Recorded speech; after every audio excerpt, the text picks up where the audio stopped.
ஜப்பானில் மக்கள் குறைவாக தூங்கியும் அதிக எனர்ஜியுடன் வேலை செய்வதற்கு முக்கிய காரணம் அவர்கள் தூக்க பழக்கம் மற்றும் வாழ்க்கை ஒழுங்கு.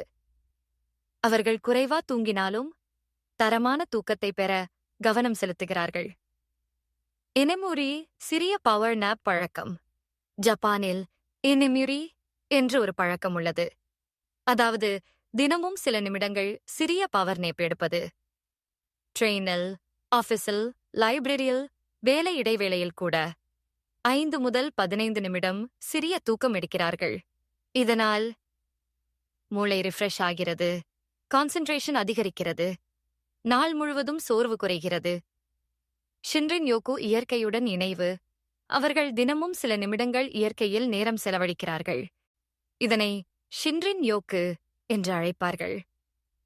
இது மன அழுத்தத்தை குறைக்கிறது, நிம்மதியான உணர்வு தருகிறது, இரவு ஆழமான தூக்கத்திற்கு உதவுகிறது.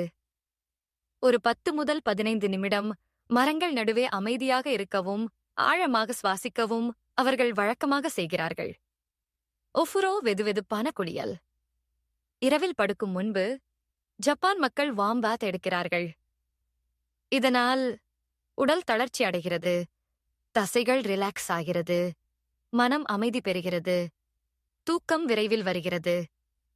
இந்த நைட் பாத் ரூட்டீன் அவர்களின் முக்கிய ரகசியம்.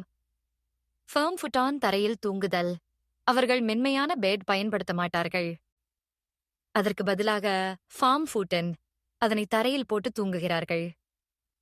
இதன் பயன் முதுகெலும்பு நேராக இருக்கும், உடல் பாஸ்டர் சரியாக இருக்கும், டீப் ஸ்லீப் கிடைக்கும். ஸ்கிரீன்லெஸ் ஸ்லீப் ரூட்டீன். ஜப்பானில் இரவு நேரத்தில் மொபைல் இல்லை, டிவி இல்லை, பிரைட் லைட் இல்லை. அவர்கள் பெட்ரூமை காமாக மற்றும் கிளீனாக வைத்திருக்கிறார்கள். இதனால் மூளை தூக்கத்துக்கு தயாராகிறது. தினசரி இயங்கும் பழக்கம். தினசரி நாள் முழுவதும் பாடி ஆக்டிவாக இருக்கும். வாக்கிங், சைக்கிளிங், பப்ளிக் டிரான்ஸ்போர்ட்டுக்கு நடப்பது. உடல் இயங்கும்போது மனம் சோர்வில்லாமல் எனர்ஜெட்டிக்காக இருக்கும். ஜப்பான் மக்கள் அதிக நேரம் தூங்குவதில்லை, ஆனால் ஆழமாகவும் தரமாகவும் தூங்குகிறார்கள். சின்ன power nap, nature time, warm bath, firm sleeping base, screenless night. இதுவே அவர்களின் ரகசியம்.